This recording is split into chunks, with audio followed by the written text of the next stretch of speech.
नमस्कार दोस्तों, good evening friends. Today I have come to you again with the subject of inflated electricity bills. You can treat this as an update I am giving you on this subject. दोस्तों, आप सबको मालूम है कि जून से लेके आज तक 3 महीनों में ये मेरा 5वां संवाद होगा आपके साथ में इन्फ्लेटेड इलेक्ट्रिसिटी बिल्स के बारे में. 3 महीने में 5 बार संवाद करना जताता है कि ये विषय कितना गंभीर है आप सबके लिए, मेरे लिए, हम सबके लिए. और हमारी संगठन अलर्ट सिटीजन्स फोरम इस विषय में जो कैंपेन चला रही है, लोगों को न्याय मिले इसलिए, इलेक्ट्रिसिटी टैरिफ्स कम हो इसलिए, उसका भी ये एक एग्जाम्पल है कि हमने 3 महीने हो गए लगातार अलग अलग जगह पे chief minister office, energy minister office, MSEDCL, Adani, electricity supplying की अन्य कंपनियां जैसे टॉरेंट, BEST और टाटा, और फिर हाई कोर्ट, सब जगह पे जाके हमने न्याय मांगा है. और हमारे आंदोलन में हमें क्या रिस्पांस मिल रहा है अलग अलग जगह से, उसकी जानकारी इन संवादों के द्वारा मैं आपको दे रहा हूं. जैसे कि हम सब जानते हैं कि लॉकडाउन के पहले 3 महीने में सारी इलेक्ट्रिसिटी सप्लाइंग कंपनियों ने एवरेज बिलिंग हम सब ग्राहकों को किया था. उसके बाद में 1 जून के बाद जब पार्शियल लिफ्टिंग ऑफ लॉकडाउन किया गया तो उन्होंने मीटर रीडिंग लेके फिर जून महीने में और जुलाई महीने में हमें एक्चुअल बिल्स भेजे गए. एक्चुअल बिल्स माने जो लॉकडाउन के वक्त भेजे गए थे वो एवरेज बिल्स, और मीटर का जो एक्चुअल रीडिंग आया है उसका जो डिफरेंस था वो हमें भेजा गया. और जैसे ही बिल ग्राहकों के हाथ में आया उन्हें जोर का झटका जोर से लगा. जी हाँ, सभी ग्राहकों ने मन में उनके रोष पैदा हुआ कि सारे इलेक्ट्रिसिटी सप्लाई कंपनियों ने लूट मचाई है, हम सबको बहुत ज्यादा बिल भेजे गए, ऐसी भावना उभर के सारे महाराष्ट्र में सबके मन में आई. और तब से लगातार अलर्ट सिटीजन फोरम द्वारा हम विभिन्न प्लेटफॉर्म्स पे जाके न्याय की उम्मीद रखे हुए हैं और आपको हम न्याय दिला के रहेंगे. हमारी विभिन्न जो मीटिंग्स हुई अलग अलग जगह पे, उस दौरान न्यूज़पेपर्स में काफी ही गलत तरीके से न्यूज आती थी.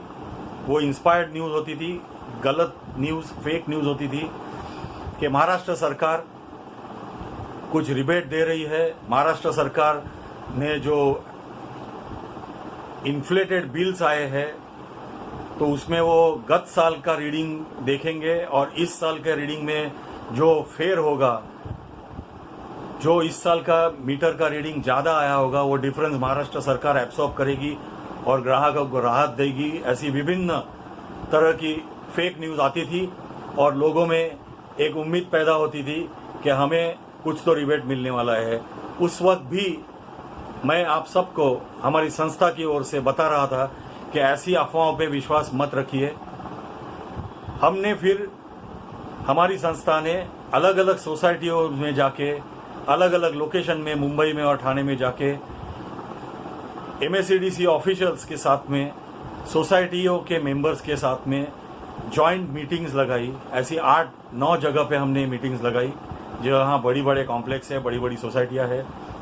और एक इंटरएक्शन MSEDC ऑफिसर्स और ये रेसिडेंट्स और ग्राहक, उनमें हमने एक प्लेटफॉर्म निर्माण करके एक डायलॉग उनके बीच में हमने करवा के लाया. और वो ऑफिसर्स ने वास्तव स्थिति क्या है बिलों के बारे में, वो हर एक वहाँ पे जो आदमी वो मीटिंग में आता था उनका बिल जांच करके वो उनको बताते थे। फिर हमने सुना कि MERC ने 11 सितंबर को हमारा जो पिटीशन है, 2-3 लोगों ने किए हुए हैं पिटीशंस, उसका हियरिंग 11 सितंबर को लगाया हुआ, पर दुर्दैव से कुछ वजह से वो हियरिंग पोस्टपोन हुआ है। जैसे हमें सुना कि हियरिंग पोस्टपोन हुआ, हम जाके वापस MERC और MSEDC अफसरों को मिले और उनका जो मीटिंग का जो जिस्ट है, उसका ऑपरेटिव पार्ट मैं अभी आपके सामने पढ़ के आपको सुनाने वाला हूं। हमारी जो MERC और MSEDCL के अफसरों के साथ जो जितनी भी मीटिंग हुई, उसका ऑपरेटिव पार्ट ऐसा है कि इन अफसरों ने हमें बताया, जैसे आप सब जानते हैं कि पहले एवरेज बिलिंग सारी कंपनियों ने किया था लॉकडाउन के समय, फिर जून में लॉकडाउन खुलने के बाद में एक्चुअल मीटर रीडिंग लिया गया और एक्चुअल मीटर रीडिंग लेने के बाद में जो डिफरेंशियल था एवरेज बिलिंग में और एक्चुअल मीटर रीडिंग में, वो डिफरेंशियल सारे ग्राहकों को उन्होंने चार्ज किया। ये बात उन्होंने वापस दोहराई हम सबके हमारे सामने, पर 2 चीजें जो उन्होंने कही वो मैं आप सबको पढ़ के सुनाता हूं, वो आप सब उसके ऊपर गौर करिए। MERC और MSEDC अफसरों का कहना यह है कि to avoid consumers being overcharged, MERC had suggested a formula that the consumption for the months of March, April and May was to be averaged out, and in the June bill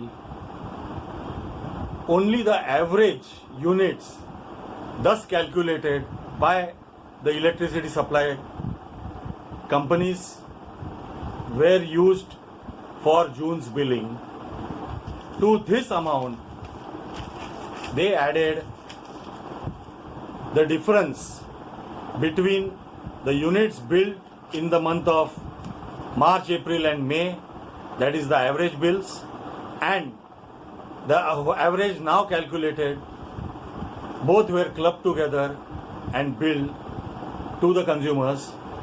This resulted in consumers getting, according to the consumers, inflated bills and made the consumers very angry.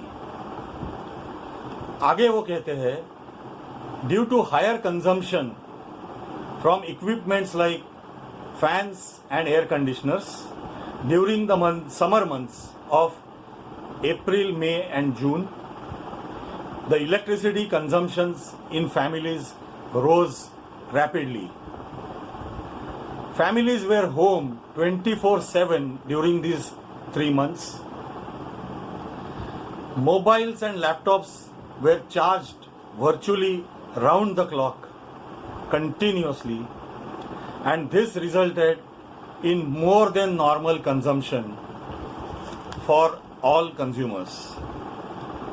उनका दावा है कि 99% of bills raised by different electricity supplying companies are correct, और उनका ये कहना है कि जहां पे मीटर रीडिंग में गलती हुई हो या तो जहां पे मीटर्स फॉल्टी हो, उसी जगह पे गलत बिल्स चले गए हैं, और वो गलत बिल्स MSEDC होए या अडानी होए या दूसरी पावर सप्लाइंग कंपनीज होए, वो सुधारने के लिए तैयार है, वो सुधार कर रही है।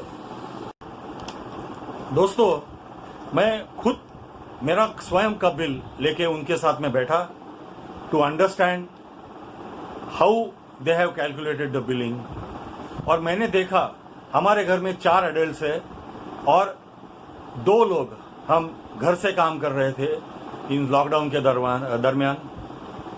तो मेरा लास्ट ईयर के महीने जनवरी टू जुलाई और इस साल के महीनों का कंपैरिजन हमने किया बिल का, और देखा कि मेरा कंजम्पशन, मेरे घर का स्वयं का कंजम्पशन लॉकडाउन के पीरियड के दौरान 30% से बढ़ा हुआ है। My personal consumption had increased by 30% during the lockdown period. तो ये ऐसे अनेक विषय है हर एक के बारे में, और ये इलेक्ट्रिसिटी सप्लाई कंपनी कह रही है, दावे के साथ कह रही है कि 99% ऑफ बिल्स आर करेक्ट। दोस्तों, please understand the components of the electricity bills जो उन्होंने हमें बताया। एक इलेक्ट्रिसिटी बिल्स के दो कंपोनेंट्स होते हैं, एक है फिक्स्ड इलेक्ट्रिसिटी चार्जेस और दूसरे है एनर्जी चार्जेस। ये फिक्स्ड इलेक्ट्रिसिटी चार्जेस जो होते हैं 100 rupees, they are fixed, month to month वो फिक्स्ड रहते हैं, उनमें कोई फेर नहीं होता। पर एनर्जी चार्जेस जो होते हैं they vary as per the actual consumption of the consumer. इसलिए हमने काफी बार देखा होगा कि समर मंथ्स में मई महीने से लेके जून महीने तक जब गर्मी के मौसम होते हैं तब हमारा इलेक्ट्रिसिटी कंजम्पशन बढ़ता है, क्योंकि घरों में एसी चलते हैं। और सर्दियों का मौसम होता है दिसंबर में, जनवरी में, तो हमारा बिल घट के आता है। इसके अलावा दो चीजें और होती है इलेक्ट्रिसिटी बिल में, वो है व्हीलिंग चार्जेस और फ्यूल एक्सट्रैक्शन चार्जेस। एक तीसरा कंपोनेंट हुआ करता था फ्यूल एडजस्टमेंट चार्जेस, पर इस साल 1 अप्रैल से वो फ्यूल एडजस्टमेंट चार्जेस MERC ने निकाल दिए हैं।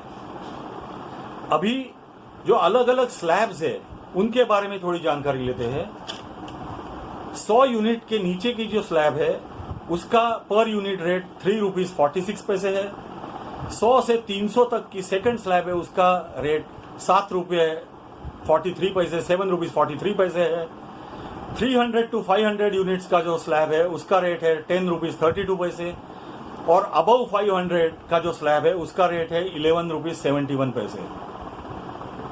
व्हीलिंग चार्ज जो लगाते हैं उसका रेट है 1 रुपीज 41 पैसे, और फ्यूल एक्सट्रैक्शन चार्जेस जो है 1 रुपीज 61 पैसे।